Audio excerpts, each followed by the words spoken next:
Et toi, t'es le prochain. Ah non, moi je suis encore célibataire. Tu vas direct dans les sujets. On est bien là? C'est bon? C'est bon, Installé? nickel, Prêt? nickel. Bon, bah, Eddy, on s'est eu au téléphone hier ou avant-hier. Tu m'as dit que tu étais nouvellement tonton. Ça y est, Bon, bah, la famille s'agrandit. T'as pu le voir Eh déjà? non, Comment il non, s'appelle? ils sont encore à la maternité. Il s'appelle Marceau, un petit garçon. On avait la surprise jusqu'au bout.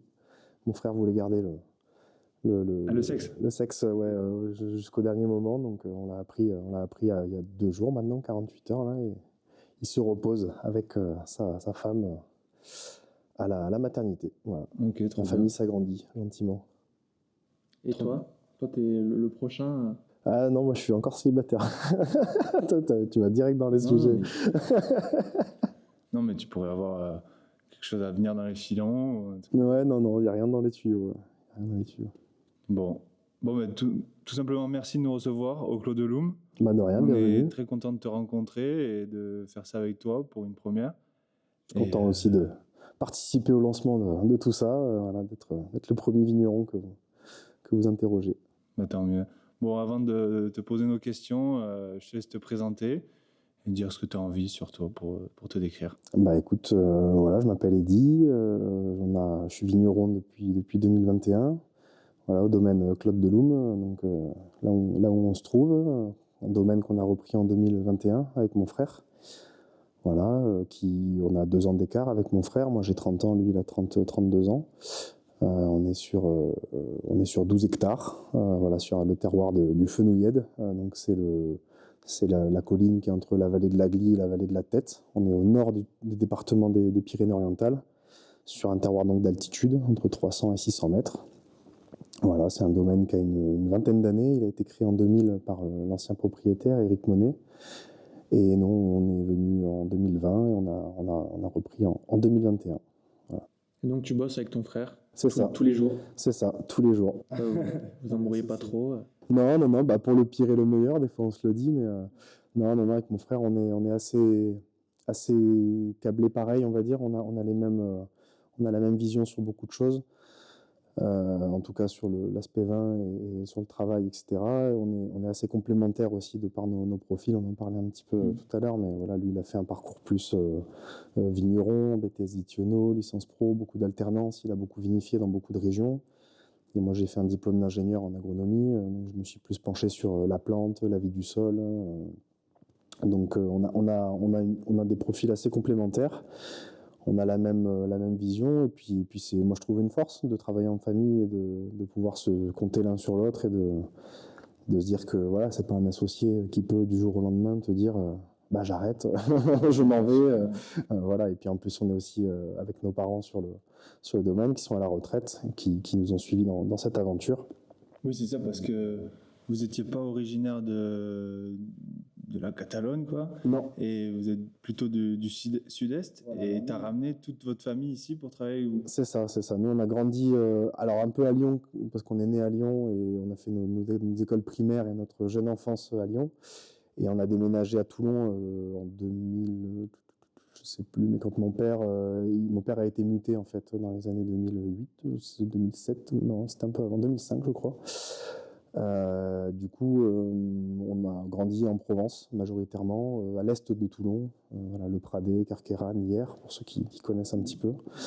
Voilà, on a fait notre collège, notre lycée, on a fait nos armes aussi dans le monde du vin, parce que c'est une région viticole, hein. Il y a des appellations, il y a Bandol, il y a les Côtes de Provence, il y a la Sainte-Victoire qui sont pas loin, enfin...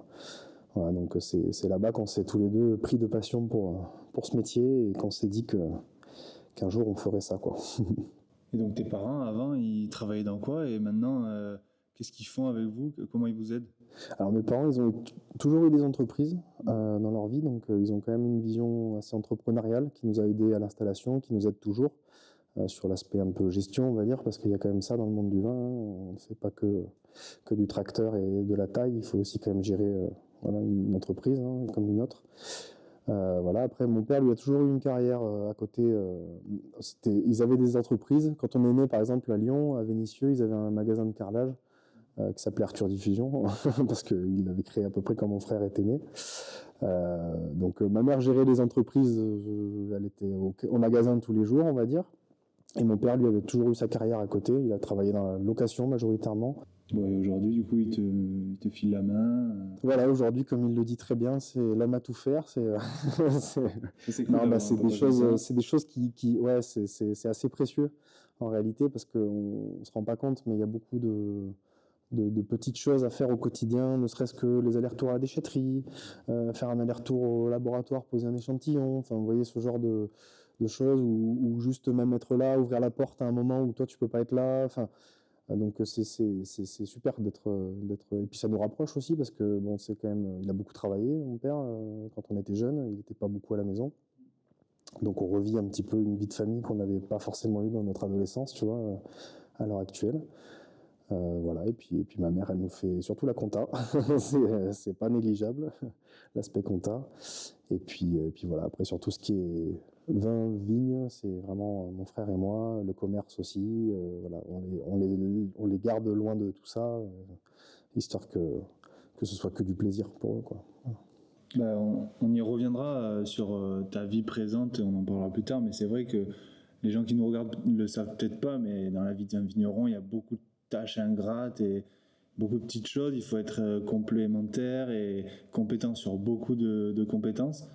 Et donc, Ce que ça je prend dis du souvent temps. à ce sujet-là, c'est qu'on a plusieurs métiers en un. On a le métier de paysan, de produire du raisin, de s'entretenir nos parcelles de vignes. On a le métier de vinificateur aussi, voilà, de gérer une cave, de gérer nos vins, de faire nos élevages, nos vinifications, etc. On a le côté commercial aussi de la chose, où il faut vendre après le vin, avec tout ce que ça peut comporter, bah, voilà, choisir un habillage, choisir une bouteille, une étiquette, etc. Donc on a beaucoup de métiers en un et souvent les journées sont... On a rarement une seule tâche sur laquelle on peut faire que ça de la journée. Voilà, souvent tu es sur le tracteur, tu as un appel lié au commerce, tu as un transporteur qui t'appelle, tu as un client qui t'appelle, un agent qui t'appelle. Enfin voilà, on peut avoir beaucoup de casquettes en même temps si tu veux, les journées se suivent et ne se ressemblent pas. Et en plus tu rajoutes à ça la saisonnalité du métier, parce qu'on est lié quand même aux saisons et on change beaucoup de tâches d'une saison à l'autre. Là en ce moment c'est l'hiver, donc on fait la taille, on prépare nos salons, nos mises en bouteille, enfin on est sur d'autres sujets que quand on est en plein juin ou à l'approche des vendanges. Enfin voilà, c'est un métier où on s'ennuie pas du tout même. Ouais, tout à l'heure, tu nous parlais de ton grand-père qui était agriculteur et notamment métayer. Ouais. Comment t'es arrivé cette envie de monter un domaine avec ton frère dans cette région, l'amour pour le vin? Écoute, ça s'est fait assez naturellement. C'était pas quelque chose qu'on a prémédité forcément dans notre adolescence. Enfin, tu vois, on se disait pas depuis toujours, ah, il faut qu'on ait un domaine viticole, etc. Moi, j'avais quand même la volonté, quand je faisais mes études, de me dire, il faut que j'ai envie de créer quelque chose, j'ai envie de travailler pour moi, j'ai envie de créer mon bébé et de l'amener le plus loin possible. Mon frère, lui, il était dans le milieu du vin depuis plus longtemps que moi, parce que comme on en parlait, lui, il a 18 ans, il a fait le BTS viticulture-œnologie, enfin, il est rapidement allé dans ce métier-là. Il a fait beaucoup d'alternances, il a vinifié dans pas mal de régions.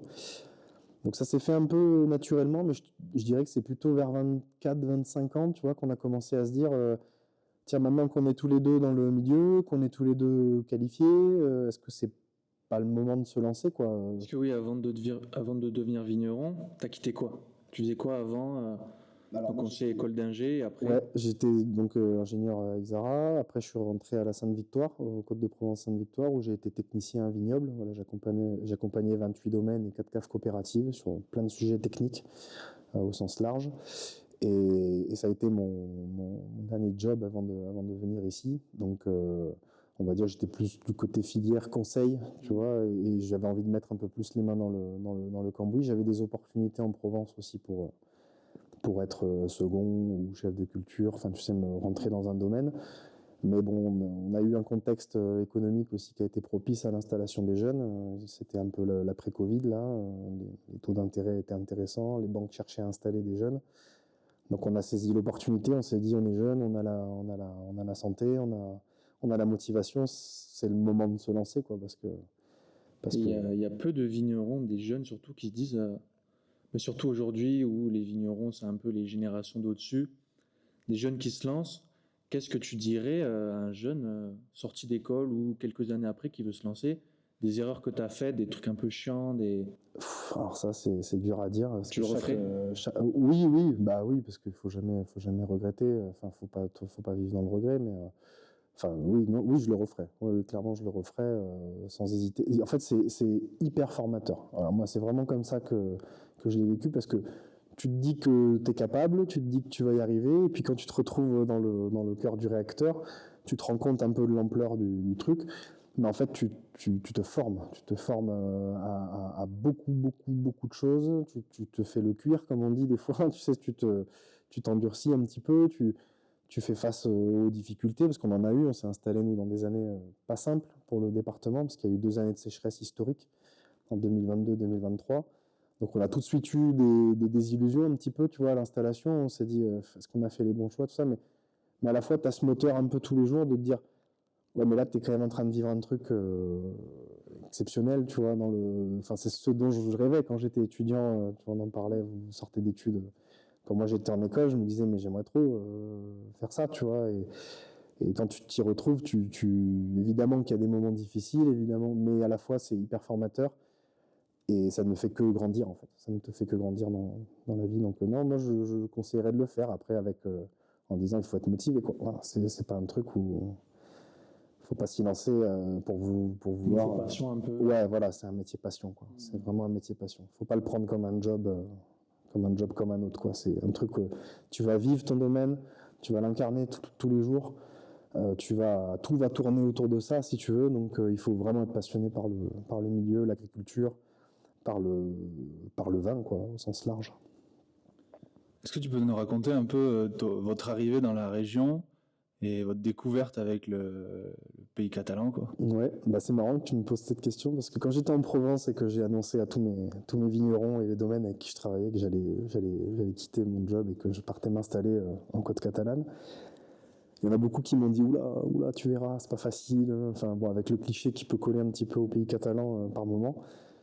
Et en réalité, c'est tout l'inverse qu'on a vécu. Voilà, on est arrivé dans un village, c'est un petit village, Bélestar, il y a 200 habitants, hein, on est dans la campagne, enfin vous avez vu autour du Cher, hein, c'est sauvage.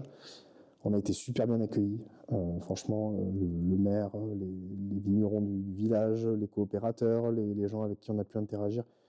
Si tu veux, on est arrivé aussi avec bah, t'as une famille qui arrive, t'as 2 frangins qui veulent reprendre un domaine qui était un petit peu sur le déclin. Quand on est arrivé, le Claude Loum se portait pas très bien. Et avec la volonté de redynamiser, la volonté d'insuffler une nouvelle dynamique, quoi. Donc non, ça a été franchement, on a été super bien accueillis. On a eu beaucoup de solidarité vis-à-vis d'eux. Toujours aujourd'hui, enfin, on est très très connecté au village, très connecté au terroir. Et honnêtement, tout ce qu'on m'avait annoncé ne s'est vraiment pas passé comme on me l'avait annoncé. Et puis il y a eu votre rencontre et la transmission avec les anciens propriétaires. Oui. Ouais, bah la rencontre. Alors la rencontre s'est faite. C'était une visite, hein, quoi. On est venu pour visiter. Alors, j'en parlerai. Enfin, cette journée elle est importante parce que on avait visité des domaines sur le pourtour méditerranéen. On cherchait à s'installer, à acheter un peu de terre avec un bâtiment pour vinifier. Enfin, c'était vraiment ça le profil qu'on recherchait. Et quand on est arrivé ici, il y a eu un effet. Si tu veux, quand le soir on est remonté dans la voiture, qu'on allait partir après la visite, on s'est dit waouh, là. Il y a quelque chose. Ouais, là il y a vraiment un truc. Il y a eu coup de cœur immédiat, quoi. Tu vois, on a vraiment été dans le coup de cœur immédiat. Et ça, c'est super précieux. C'est des choses que tu recherches quand tu. Parce que des fois, tu vis des trucs, puis tu as toujours un petit frein, un petit ressenti où tu te dis ah non, là, je le sens pas, là, je le sens pas. Là, on le sentait tous, quoi. Tu vois, il y avait un côté. Mais c'est presque. Je crois que c'est l'une des premières choses que tu nous as dit quand on est arrivé. Tu nous as parlé de l'énergie que tu as ressentie à ta première visite. Bah, ici. c'est ça, c'est un lieu ici qui est enfin, vous allez plus en voir après parce qu'on va aller faire un petit repas sympa, mais c'est un lieu qui est imprégné d'une énergie, c'est sauvage, c'est un terroir qui est vraiment magnifique à mes yeux. C'est exactement l'idée que je me faisais du terroir sur lequel je voulais m'installer. Voilà, l'altitude, on est sur des granites, des schistes, enfin il y a beaucoup de facteurs qui font que. T'es sur ton idylle, quoi. Voilà, il y a un truc il y a eu un coup de cœur immédiat, il y a eu aussi la dimension qui était vraiment appropriée parce que souvent visité des choses où il y avait trop de bâtiments, beaucoup de bâtis anciens, rénovés, des choses. Les projets étaient tout de suite beaucoup plus gros, si tu veux, alors que là, on a l'essentiel quand tu t'installes, c'est-à-dire des vignes, un chai de vinification, une maison d'habitation. Tu vois, c'était entre guillemets, on pouvait. Bah d'ailleurs, on a racheté le domaine, on s'est installé le 30 juillet. Tu vois, c'était 3 semaines avant les vendanges. Donc on pouvait tout de suite être opérationnel, tout de suite vinifier nos premiers millésimes, tout de suite, il n'y avait pas de frein majeur, si tu veux. Tu te dis, là, on va investir pendant 2 ans et on va peut-être pas sortir de raisin pendant. Enfin, tu vois ce que je veux dire. On avait ce côté-là. Et puis le coup de cœur pour les vins que faisait Eric, l'ancien propriétaire, le terroir, le potentiel du terroir. Et puis, comme je vous le disais, nous on cherchait un vignoble méditerranéen avec de l'altitude, de la fraîcheur. C'était vraiment quelque chose qui nous tenait à cœur, parce qu'on aime les rouges et les blancs sur la fraîcheur, sur le côté digeste. Des vins plaisir, quoi, des vins qui sont faciles à boire, et une bonne bouteille est une bouteille vide. Vous connaissez l'adage, mais donc voilà, il y a eu vraiment ce coup de cœur là, quoi, quand on est venu ici la première fois, qui nous a fait tout de suite dans la voiture, en sortant du domaine, on s'est dit, bon, là il y a un truc, quoi. Non, je disais ce que tu me disais, ça me faisait penser à ce dont on parlait dehors. Donc, présenter tes vins, comment tu décrirais tes vins à un jeune consommateur qui veut découvrir le vin ou qui ne connaît pas forcément? Moi, ce que je dis souvent à mes clients, c'est qu'on fait des vins du Roussillon. On est sur les cépages roussillonnais, on est sur les terroirs roussillonnais, avec le climat roussillonnais, la tramontane, le chaud, le sec en été. Mais on est sur des granites, sur des schistes, sur une base de roche-mère qui nous amène beaucoup de fraîcheur. On a très peu d'argile dans les sols, on n'est pas sur des argilo-calcaires. Enfin, là, on rentre un peu dans le technique, mais grosso modo, moi, je dis souvent, c'est des vins sudistes, des vins méditerranéens, mais avec ce côté fraîcheur, ce côté digeste, et aussi sur le degré d'alcool, on travaille, on a la chance d'être sur un terroir où on peut avoir une belle maturité sans avoir trop de degrés. Donc ça nous permet de faire des vins rouges à 12,5, 13 degrés, voilà, qui gardent toute leur fraîcheur, qui gardent tout leur peps. On a une acidité ici naturelle sur le terroir qui nous permet de faire des vins sans acidifier, d'avoir vraiment des super fraîcheurs. Et toi, donc cet aspect technique, c'est ce que tu as pu bosser avant dans le conseil. Complètement. Donc là, c'est des choses que tu me disais que tu connais pas encore totalement votre terroir. Tu apprends d'année en année. Bah, on apprend tous les ans parce que les millésimes sont pas les mêmes. Si tu veux. Donc tu peux avoir des idées sur une parcelle, sur un cépage, et puis l'année d'après être surpris par cette parcelle et ce cépage en te disant, ah tiens, si on pousse un peu plus la maturité, si on pousse la macération, on peut aller sur tel profil ou tel profil. Voilà, mais ouais, non, on apprend tout le temps. C'est aussi la beauté du métier. C'est ça, comme je disais, il n'y a pas de monotonie, il n'y a pas de routine, parce qu'on est tout le temps dans la remise en question, on est constamment dans le questionnement de se dire comment faire mieux, comment aller encore plus loin, parce que nous, on est des éternels insatisfaits, on dit souvent, les vignerons, parce que même des millésimes où on n'a que des super retours par la presse, par le commerce ou je ne sais qui, nous, on se dit toujours, ah ouais, mais on aurait pu aussi pousser peut-être le curseur un peu plus loin là-dessus. On a ce truc-là, quoi, qui est constant un petit peu chez nous, et qui est constant, je pense, chez beaucoup de vignerons, hein, et d'ailleurs, je leur souhaite, parce que c'est un peu ce qui rend le métier passionnant, entre guillemets, c'est cette recherche tout le temps de la compréhension, quoi. Et on comprend jamais vraiment son terroir, hein. Les vignerons, moi, que je rencontre, qui ont des 20-30 d'années d'expérience, ils me disent qu'ils apprennent toujours. Et c'est super dur à appréhender un terroir. On comprend des choses, mais on est quand même pas maître de tout. Une part d'alchimie, quoi. Il y a une part d'alchimie, il y a une part de vivant, quoi. On est dans le vivant, et puis même le vin, la dégustation, on est dans le ressenti, on est dans le moment, on est dans l'énergie des fois un peu, donc ça t'amène sur des terrains où il n'y a pas, c'est pas une analyse de sol, une analyse de vin qui va te faire comprendre, enfin tu vois, tu peux, et des fois même tu as des ressentis qui ne collent pas aux analyses, tu vois, tu te dis ça, c'est bizarre là. C'est ce qu'on disait dehors, avec la pression un petit peu qu'il y a autour du vin, tu vois, quand on essaye de déguster ou goûter un vin, on est toujours tenté de vouloir sortir des arômes un peu farfelus, tout ça, et En fait, l'arôme qu'on sent, nous, il peut être différent de celui de notre voisin et Complètement. c'est totalement subjectif. Et Non, c'est l'histoire du palais, de l'éducation du palais, du pH de la bouche au moment où on met le vin dans la bouche, du moment qu'on passe, du moment qu'on partage, de la température. Enfin, rien qu'un vin servi à 12 degrés, un vin servi à 15 degrés, des fois, tu as deux expressions différentes. Enfin, tu vois, tu peux avoir des... Donc, ouais, non, c'est ce qui est beau avec le vin, c'est que il y a ce côté un peu alchimie, comme tu le décris. C'est un bon mot, je pense, pour le décrire. Et puis le vin, c'est le vin, mais c'est aussi tout ce qu'il y a autour. C'est les personnes avec qui t'es, avec tes potes, avec ta famille. Et Ah bah c'est beaucoup ça, Le c'est les ressenti. moments, ouais, ça fait partie de la dégustation. t'as une bouteille qui t'a marqué là, une dernière bouteille que t'as ouverte avec un bon moment. pas forcément la tienne. Hein. Non, bah non, surtout pas. Tu bois tes vins Tu bois tes vins Ouais, quand même, ouais, on en boit quand on a les copains, quand on reçoit du monde et tout, ça fait toujours plaisir d'ouvrir des millésimes, même nos premiers millésimes, ou tu vois, des choses comme ça qu'on reboit à mon anniversaire, là, cette année, à mes 30 ans. On a ouvert des 2021, tu vois, qui est notre premier millésime qu'on a vinifié vraiment, nous, ici, en total, enfin, on faisait tous les choix techniques. Je dirais la dernière bouteille qui m'a marqué, ce serait du Domaine Labbé. Voilà. Domaine Labbé, c'est des vins blancs d'une extrême minéralité, d'une extrême fraîcheur. C'est vraiment des profils que j'aime bien. Et en rouge, le dernier qui m'a marqué, c'est pas très original, mais c'est quand même un très très grand vigneron. C'est le domaine de Fonsalette. Voilà, on avait ouvert ça à Noël en 2017, on avait ouvert à Noël en famille. Donc tu vois, il y a cet aspect aussi moment, quoi. Il y a vraiment une expression. Enfin, c'est des vins qui marquent, quoi. C'est des choses où tu te dis, waouh, là, il y a. Et c'est ce que nous, on essaye de travailler de notre côté, c'est comment parler aux jeunes.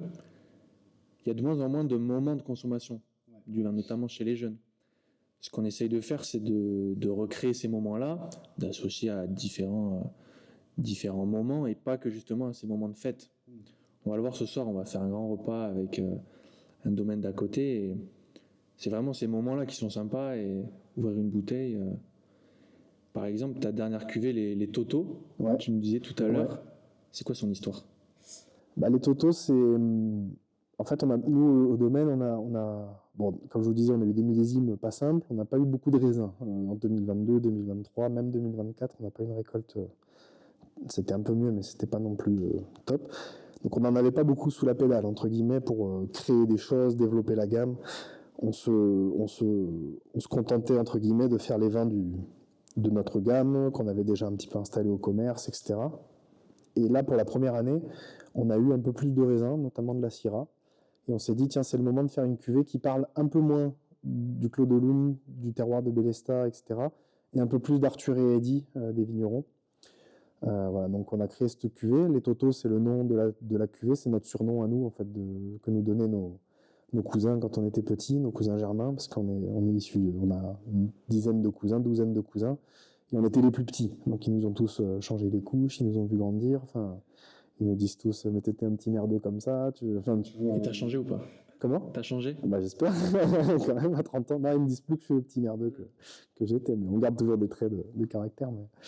Et du coup, voilà, les Totos, c'était notre surnom. Et en fait, c'est une cuvée, ça va être une cuvée assez légère. Voilà, c'est une macération courte de Syrah.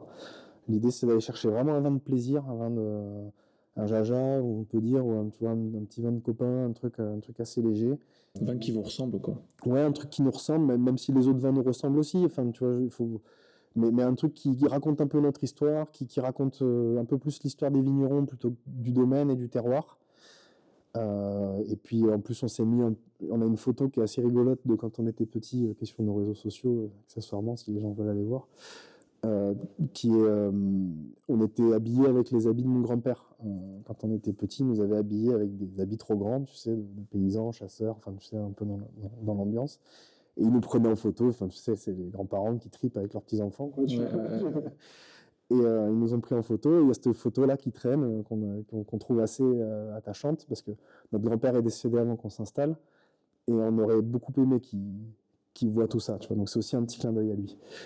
Et du coup, on s'est mis en scène sur l'étiquette du vin. On a repris cette photo, on a fait une espèce d'aquarelle avec Arthur et moi, qui sommes petits, avec des habits trop grands, tu sais, avec les manches qui dépassent et des bottes qui te remontent aux genoux, quoi.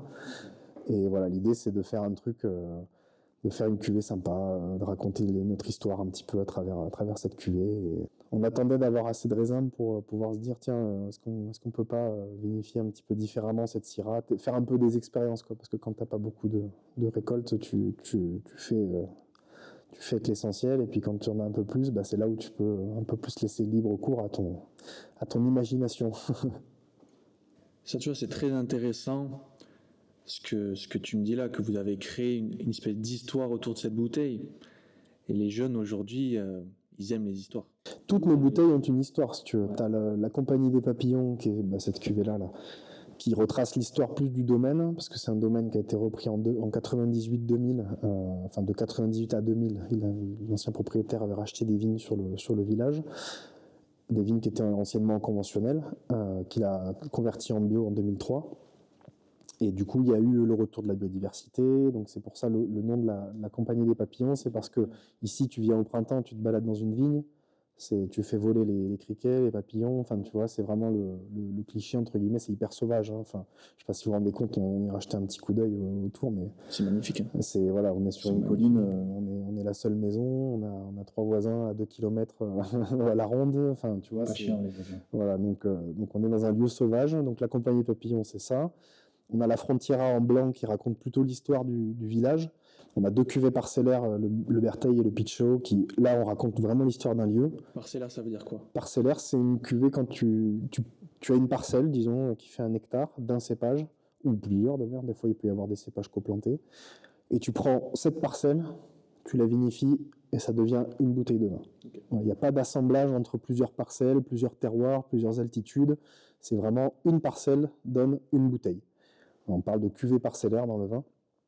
Donc nous on a le Pitchot qui est la Syrah qui est à côté de la maison, on la verra tout à l'heure.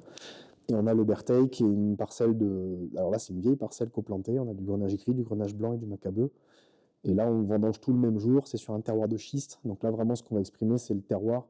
Quand on a une approche parcellaire, c'est vraiment avec l'approche terroir qui va derrière. Voilà. Alors que la Compagnie Papillon et la Frontiera sont des cuvées d'assemblage. Voilà, c'est des cuvées où on assemble des raisins du domaine. C'est toujours nos raisins, hein, c'est sur nos vignes. Mais ça peut être un peu de Syrah à 350 mètres, avec un peu de Syrah qui est plutôt à 500 mètres d'altitude, pas sur la même pente, pas sur la même exposition, etc. Mais nous, chez nous, on a quand même cette volonté de... Toutes les cuvées ont une histoire et une raison d'être, entre guillemets, mais on n'avait pas de cuvée qui parlait d'Arthur et moi. Tu vois, il manquait un peu ce lien-là, de se dire, là on peut parler des vignerons aussi, voilà, parce qu'on parlait beaucoup du domaine, beaucoup de Bélestat, du terroir, de l'histoire du domaine, mais on n'avait pas encore mis forcément notre histoire dans tout ça. C'est la première année qu'on l'a vinifie, hein, le Toto, c'est tout neuf. Hâte de voir ça. Ouais.